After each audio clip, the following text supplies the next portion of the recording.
నిద్రలోపల నానా విచిత్రమైన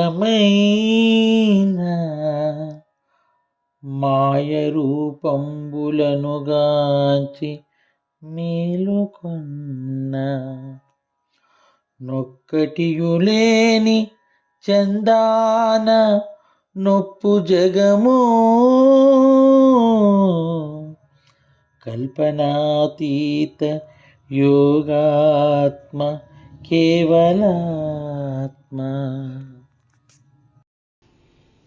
నిద్రలోపల నానా విచిత్రమైన మాయారూపంబులను గాంచి మేలుకొన్న నొక్కటియులేని చందాన నొప్పు జగము కల్పనాతీత యోగాత్మ కేవలాత్మ. జై నిజ గురుభ్యో నమ. శ్రీ గురు బాలరామస్వాముల విరచితమైన కేవలాత్మ శతకంలో 6వ పద్యం. గురుదేవులు కేవలాత్మ స్వరూపులై మన మీద దయతో కారణాచార్యులుగా వచ్చి బోధను కరుణతో తెలియచేయనట్లయితే నరునికి సాధ్యం కాదు అంటూ ఇక్కడ ఈ జగత్తు ఎలాంటిదో చెప్తున్నారు. ఇది ఎలాంటి స్వప్న విధానమో చెప్తున్నారు. నిద్రలోపల నానా విచిత్రమైన మాయా రూపంబులనుగాంచి మేలుకొన్న. నిద్రలో స్వప్నము వస్తుంది. ఇక్కడ స్వప్న దృష్టాంతాన్ని మనకు తెలియజేస్తూ ఉన్నారు. అయితే ఆ స్వప్నములో మును కన్నవి ఏనాడు కననివి భిన్న భిన్నమైనటువంటి ప్రాంత్యమయమైనటువంటి రూపాలు అయోనిజలుగా ఎదురొస్తాయి. అయితే అవి వాస్తవమా? మనం స్వప్నములో ఉన్నప్పుడు వాస్తవమే, వాటితో మనం కూడా మమేకం అవుతూ ఉంటాం. మనకు తెలియకుండానే ఆ స్వప్నంలో బాధలు సంతోషాలు అన్నీ అనుభవిస్తూ ఉంటాం. అయితే ఎప్పటి వరకు? ఆ స్వప్నం నుంచి మేలుకునేంత వరకు మాత్రమే అవి ఆ జనించేటువంటి విద్యాప్రపంచ భ్రాంతి అంతా కూడా.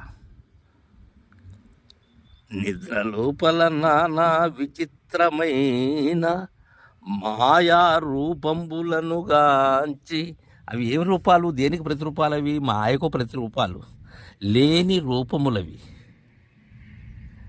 అయితే అవి ఎప్పుడు? కలలో. అయితే మేలుకుంటే మేలుకొన్న నొక్కటియు లేని చందాన నొప్పు జగము. మేలుకొన్నట్లయితే ఒక్కటి కూడా లేవు ఆ రూపాలు. అలా ఈ జగత్తు అనేది ఉన్నది అంటున్నారు. ఇక్కడ మనం తెలుసుకోవాల్సింది ఏంటంటే బాలరామ పండితుల వారి భావాతీత స్థితి.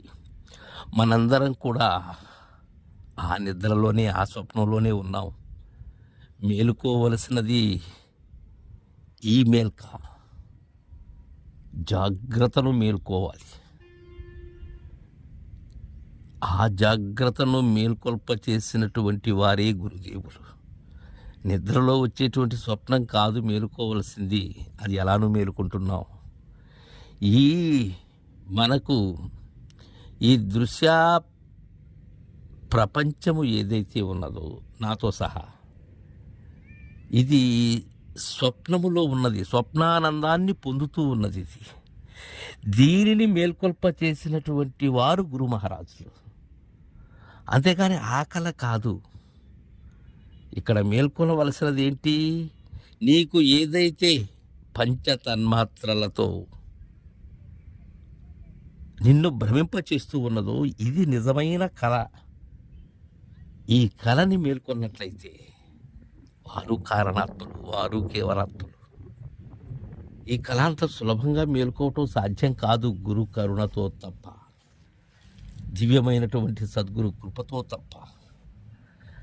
మేలుకుంటే ఒక్కటియు లేని చందాన నొప్పు జగము.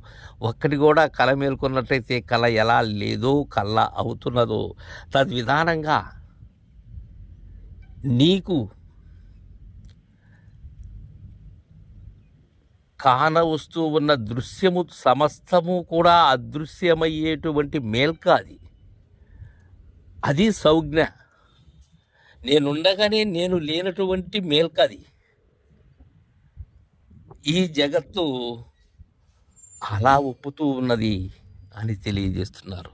కల్పనాతీత యోగాత్మ కేవలాత్మ. జై గురుదేవా.